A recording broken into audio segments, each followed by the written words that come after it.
중대한 기업 오적 등에 관한 정리 영육. 지금까지 많은 내용을 다루는데 그 중에서 일부는 받아들이기가 쉽지 않을 수 있다는 것을 안다. 하지만 최소한 그 내용의 일부에서라도 위안을 얻기를 희망한다. 당신을 원래 사랑한 기쁨, 평화가 가득한 삶을 살도록 만들어줬고 그런 삶을 창조하는 데 필요한 것은 이미 당신 안에 모두 있다. 삶의 어떤 부분에서든 무엇이 자신에게 최선인지를 알면서도 이를 실행하는 데 끊임없이 어려움을 겪어왔다면 일부에서 계속 설명했던 중대한 기억 오작동의 원인이었음을 이제는 알 것이다. 기억 오작동의 결과로 무의식 잠재의식 의식이 있는 영혼, 우은혜를 포함하는 마음의 기억의 렌즈로 데이터를 해석할 때 세 가지 질문으로 구성된 일종의 순서들을 거친다고 나는 믿는다.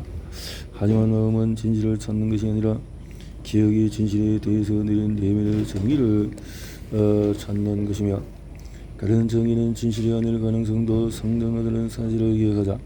세 가지 질문은 다음과 같다. 안전한가 아니면 위험에 처해 있는가? 단순히 안전한지 아닌지의 문제가 아니라 신체적으로나 비신체적으로 안전하다고 느끼는지 여부를 의미한다. 위험에 처해 있다고 느끼면 다른 어떤 것도 문제가 되지 않는다. 마음이 특정한 버튼을 누르면 전전두 표질의 의식에는 접근할 수 없게 된다. 생존 메커니즘이 통제권을 장악하면서 다량의 화학물질이 몸속에 넘쳐난다. 그것으로 상황이 종료된다. 만일 안전하다고 느끼면 뇌는 다음 질문으로 넘어간다. 어떤 법칙을 따르고 있는가? 외면의 법칙을 따르고 있다면 생각, 느낌, 뇌화학 작용을 비롯한 모든 것이 몸의 생존을 유지하면서 최대한 편안하게 지내겠다는 의도에서 움직인다. 이제는 개인적으로 당신에게 옳은 일을 하는 것이 생사의 문제가 된다. 외면의 법칙은 단순한 자극 반응 보상과 처벌의 버튼을 누른다. 그러면 옳다고 믿는 무엇인가로 해서 거짓된 자부심을 느끼거나 아니면 그저 처벌을 피할 수 있는 행동을 한다. 잘못됐다고 믿는 무언가를 하면 완전히 새로운 종류의 버튼인 죄책감, 수치심, 하찮음, 위정성과 같은 버튼을 누른다. 그리고 나면 다음 질문으로 넘어간다. 당신은 누구인가? 질문의 답이 외면의 법칙이었다면 마음이 그와 연관된 정체성 버튼, 예를 들면 나의 가치는 내가 하는 것과 하지 않는가, 그리고 있는 것과 가지고 있지 않은 것에 따라서 정해진다고 말하는 버튼을 누른다. 이런 법칙에 따라서 산다면 당신은 유일무이하며 재능이 있고 세상에 많은 도움이 되는 사람이라고 거의 믿지 않으며 설사 믿더라도 오만이 따른다. 우울하다는 느낌과 열등하다는 느낌을 왔다 갔다 하는 반복적인 순간에 갇히며 주위 사람들과의 비교를 통해서 자신을 평가한다. 질문 1에 안전하다고 답했고 2에 내면의 법칙이라고 답했다면 당신의 마음은 진정한 자신의 바탕을 둔 버튼, 예를 들면 나는 좋은 사람이다, 나는 필요한 모든 것을 가지고 있다, 나는 유일무이한 존재다 라고 말하는 버튼을 누른다. 인생에서 해야 할 일을 하고 경험을 의미할 수 있다. 고통스러운 일이 일어나더라도 회복할 수 있으며 모든 것이 최선의 방향으로 풀려갈 것임을 믿고 신뢰할 수가 있다. 세 가지 질문으로 구성된 순서들을 거치고 나면은 마음은 당신이 선택한 법칙을 현재 상황에 적용한다. 외면의 법칙을 선택했다면 마음은 좋아, 그렇게 선택했다면이라고 말하고 두려움과 그와 연관된 모든 것을 지시한다. 우리는 어떤 법칙을 따를 것인지 선택할 수 있다 하지만은 일단 선택을 하고 나면은 다른 선택을 내리지 않는 한 우리가 하게 될 경험을 이런 내면의 체계가 결정한다. 마음이 첫 번째로 누르는 버튼은 스트레스 버튼이다. 우리가 모든 것이 문제없이 해야 한다고 생각하거나 여러 차례 시도했지만 불가능해서 내 경우가 이래였다. 제대로 해보려는 시도를 이미 포기했기 때문이다. 스트레스의 목적은 우리가 하루 더 생존할 수 있게 하는 것이다. 반면에 내면의 법칙을 선택한다면 마음은 완전히 다른 버튼을 누른다. 그리고 이렇게 물을 것이다. 좋아, 지금까지 그 일이 즐겁지 못했지만은 지금 이 상황에서 어떻게 하면 그 일을 즐길 수 있을까? 어떻게 이 상황에서 관계를 우선시할 수 있을까? 앞으로 30분 동안에 무엇을 하게 되든지 어떻게 하면 그 일을 사랑에 뿌리 내린 상태로 할 수 있을까? 세상을 더 나은 곳으로 바꾸고 가족을 또 보다 좋게 바꾸고 최선의 자기 자신이 되고 행복해지기 위해서 무엇을 할 수 있을까? 외면의 법칙을 선택한 경우라면 이런 것들이 무의식의 레이더 화면에 잡히지조차 않을 것이다. 의식의 레이더 화면에 잡힐 가능성이 있다. 어쩌면 의식적인 마음이 온통 이런 생각이 사로잡혀 있을 수도 있다. 하지만 무의식은 우리가 좋은 의도에서 끊임없이 역행할 것이다. 그것이 바로 삶의 중요한 영역에서 최선의 행동을 지속하는 하기가 힘들고 자신에게 최선이 아님을 알면서도 이를 계속해서 하는 이유다. 마음은 날마다 새로운 경험을 하게 될 때마다 이 3단계 과정을 10억 분의 1초 안에 실행한다. 사람들 대부분은 질문 이래서 막힌다. 기억의 오류가 너무 많아서 완벽히 안전하다는 느낌을 결코 느끼지 못하기 때문이다. 설령 질문을 통과했더라도 질문 이래서 주로 걸린다. 절대 다수의 사람들은 보통 자신이 선택한 것이 유일한 법칙이라 생각하고 잘못된 법칙의 지배를 받기 때문이다. 내면의 상태와 몸의 화학작용 측면에서 기억 오작동은 마치 우리가 가스레인지를 켤 때마다 소방대가 집에 출동하는 것과 마찬가지다. 그러면 저녁 식사 준비를 할 때마다 소방대가 사람들을 구조하려고 요란하게 사이렌을 울리며 출동할 것이다. 자, 만일 집에서 그런 일이 벌어지면 요리를 중단하고 어떤 대가가 따르더라도 가스레인지를 사용하지 않기로 결정할 것인가? 아니면 기막이를 마련해서 쓰고 최대한 참으면서 가스레인지를 사용할 것인가? 하재 경보기가 완전히 오작동하는 것. 이것이 바로 생사 반응에서 벌어지는 일이다. 기능에 오류가 있는 것이 분명함에도 우리는 그것을 고치는 데 가까워지는 방향으로 접근하지 않는다. 단지 고장난 화재 경보 장치를 고칠 수가 없다거나 끊임없이 스트레스를 받는 것이 정상이라고 생각한다. 잠시 멈춰서 더 나은 방법이 있지 않은지 알아보려고 하기보다는 그저 할 수 있는 최선의 노력을 다하면서 하루하루를 버텨낸다. 콜티솔의 지속적인 방출이 몸을 끼치는 부정적인 영향을 줄여보려고 미친듯이 운동하고 건강보조식품을 챙겨 먹고 엄청나게 개걸하는 음식을 걸어먹고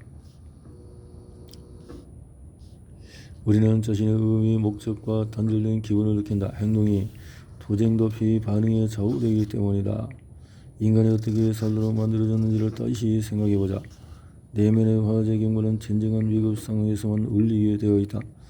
만약에 우리가 주로 사랑, 기쁨, 평화 속에서 살고 펼쳐질 하루를 기대하면서 성장했는데 어느 날 모든 사람의 내면의 화재 경보기가 갑자기 지금처럼 오작동한다면 전 세계가 극심한 공포에 빠질 것이다. 아마 그 상황을 인류에게 닥친 최악의 전염병으로 받아들일 것이다.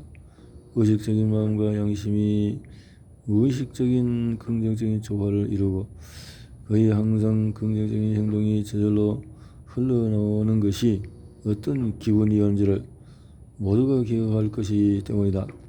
하지만 기억 오작동이 수년 내에 걸쳐서 점진적으로 진행되어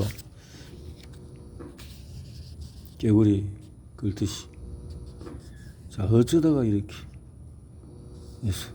우리에게 와 같은 길이 있다. 자네의 아주 중요한 기능이 또 언급했는데 바로 그 기능을 이용하는 것이다.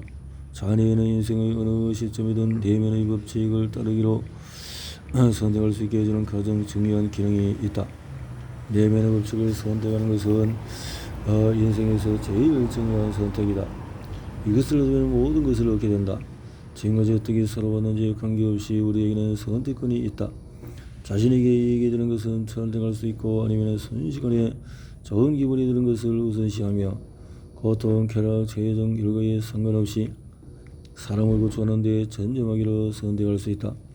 이런 선택에는 어떤 의미가 있을까? 설사 즐거움을 못 누리고 고통을 더 많이 겪을지 모르지만 어떤 어려움이 있어도 나는 지금 이 순간 최선을 다해서 사랑에 전념한다. 나는 모든 걸 쏟아붓는다.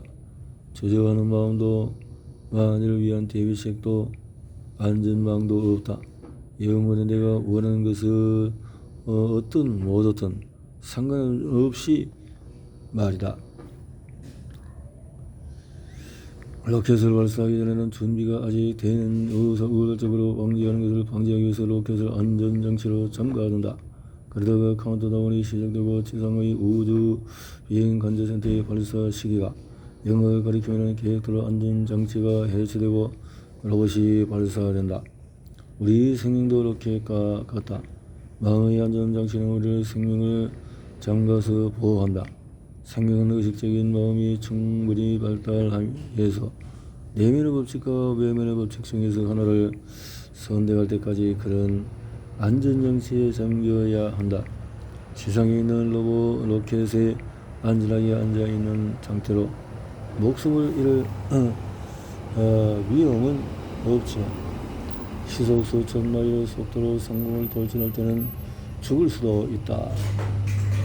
내면의 법칙을 전적으로 따르면 최종 결과를 포기해야 한다. 어떤 최종 결과를 말한 걸까? 모든 결과를 사랑받게 될까? 미움받게 될까? 부자가 될까? 가난해질까? 인기가 많을까? 없을까? 건강할까? 만성질환이 싫어질까? 사람들이 나를 좋아할까? 싫어할까? 힘들게 누리게 할 때, 쉽게 해결할 때 할까? 이는 이를 비롯한 모든 최종 결과를 통제하는 것을 포기해야 한다. 이제부터 결과를 통제하는 것은 우리가 할 일이 아니다. 사랑이 맡아서 처리할 일이다. 사랑은 우리보다도 소유권은 더 강하다. 이런 선택을 내렸던 구역들에 의해서 늘 다음과 같은 말을 듣는다. 세상에 암이 사라졌어요. 제가 꿈꿨던 것보다도 더 큰 돈을 벌기 해왔어요. 어떻게 이런 일이 났을까요?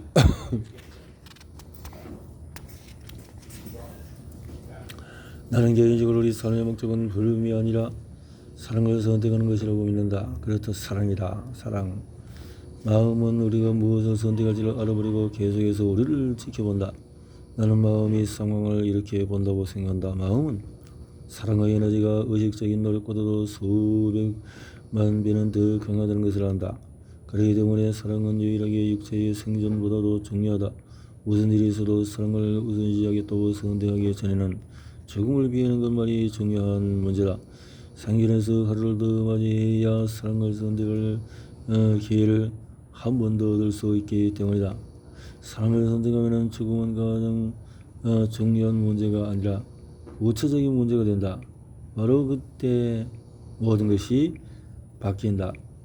만일 당신이 혼자 힘으로 그런 선택을 내린다면 마음은 어떻게 이렇게 발표할 것이다. 주목. 그녀가 지금 딱 해냈다. 안전장치를 제거하라. 자유롭게 날아가게 하자. 내면의 법칙을 따르고 최종 결과에 상관없이 바로 이 순간 사랑 안에서 살기 위해 최선을 다하기로 약속하면 안전장치가 제거되면서 당신의 삶은 하늘 높이 솟아오른다. 어째서 그럴까? 이제는 안전하기 때문이다.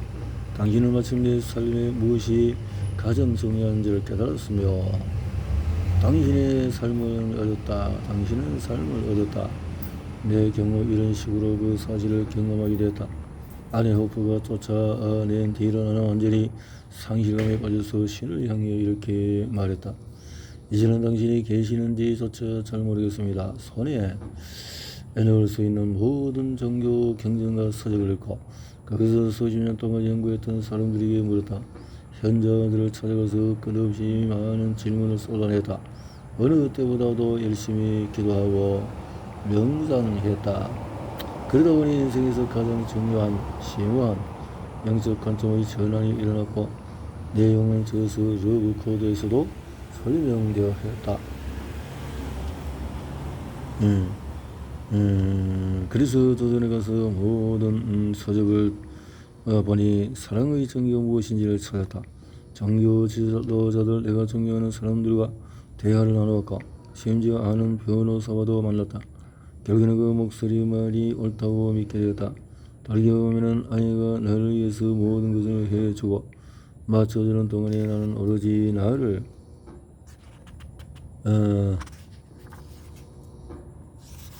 오직 나를 위한 음식, 재미 이런 것을 중요하게 여겼다. 그런 깨달음이 들면서 사랑이란 어떤 일이 있어도 관계에서 온전히 존재하는 것을 의미한다는 믿음이 생겼다. 나는 전혀 그런 식으로는 설교하지 않았다. 오히려 비즈니스 거래에 가까운 삶을 살았다. 아내를 진정으로 사랑하려면 통지를 내려놓아야 한다. 그 무렵에 영적 멘토인 레지 넷파이어를 만나게 되었고 그에게 두 가지 법칙을 배워나갔다. 나는 밤에 끔찍한 악몽을 꿈꾸며 식은땀을 흘렸다. 외면의 법칙에 의해서 내 안에 너무 많이 들어와 있었다. 평생 외면의 법칙이 유일한 삶의 법칙이라고 믿으며 지내왔다. 외면의 법칙은 선택이 아닌 현실이었다. 삶에서 성공하려면 어떻게 해야 할지를 알아낸 뒤에 계획을 세우고 그 계획을 실천하기 위해 더 열심히 노력해야 했다. 나는 계속 이렇게 생각했다. 이 법칙은 협상할 수 있는 게 아니야. 내면의 법칙을 선택할 수 있다고 말하는 것은 저 지구가 평평하다는 사실을 선택하겠다고 말하는 것과 같아. 세상에는 우리가 선택할 수 있는 것들이 있지만 이것은 선택 가능한 일이 아니야. 그런데 약 6주가 지났을 때 에비가 가르쳐준 법칙이 실제로 존재한다는 것을 알고 그 법칙을 의식적으로 선택하게 되었다. 믿기만 하는 것이 아니라 확실히 알았다.